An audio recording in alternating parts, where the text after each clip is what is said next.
Hello and welcome again to Fun Grandma Stories. I am Grandma and I am dressed up like Mrs. Santa Claus. Can you tell?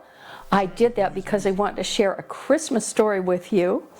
This is one that I knew when I was 6 years old, and I'm trying to remember it now, so I'll do the best I can.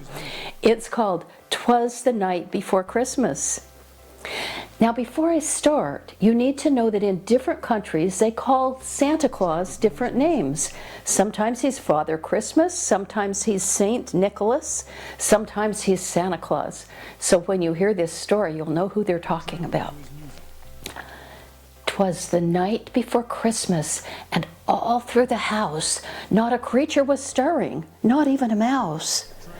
The stockings were hung by the chimney with care, in hopes that St. Nicholas soon would be there. The children were nestled all snug in their beds, while visions of sugar plums danced through their heads. Mama in her kerchief and I in my cap had just settled down for a long winter's nap, when out on the lawn there arose such a clatter, I sprang from my bed to see what was the matter. Away to the window I flew like a flash, tore open the shutters and threw up the sash. The moon on the breast of the new fallen snow gave a luster of midday to objects below, when what to my wondering eyes should appear but a miniature sleigh and eight tiny reindeer, with a little old driver so lively and quick, I knew in a moment that must be Saint Nick. More rapid than eagles his coursers they came, and he whistled and shouted and called them by name.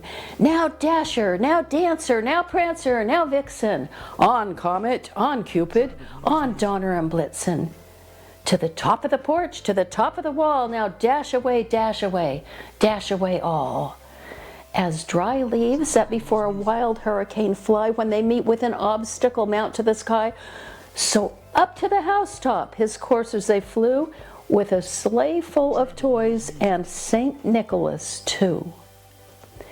And then in a twinkling I heard on the roof the prancing and pawing of each little hoof. As I turned in my head and was turning around, down the chimney Saint Nicholas came with a bound. He was dressed all in fur from his head to his foot, and his clothes were all tarnished with ashes and soot. A bundle of toys he had flung on his back, and he looked like a peddler just opening his pack. His eyes, how they twinkled, his dimples, how merry. His cheeks were like roses, his nose like a cherry. His droll little mouth was run up like a bow, and the beard on his chin was as white as the snow. He had a broad face and a little round belly that shook when he laughed like a bowl full of jelly. He was chubby and plump, a right jolly old elf, and I laughed when I saw him in spite of myself.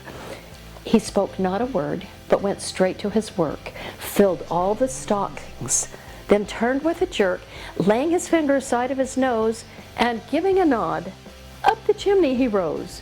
He sprang to his sleigh, to his team gave a whistle, and away they all flew like the down on a thistle. I heard him exclaim as he drove out of sight, "Happy Christmas to all, and to all a good night." And that is the end of our story about St. Nicholas. I hope you enjoyed it. And if you're like I am, or was when I was 6 years old, I wanted to hear it again and again so I could learn how to say it myself without reading it. And that's what I did. Have a Merry Christmas.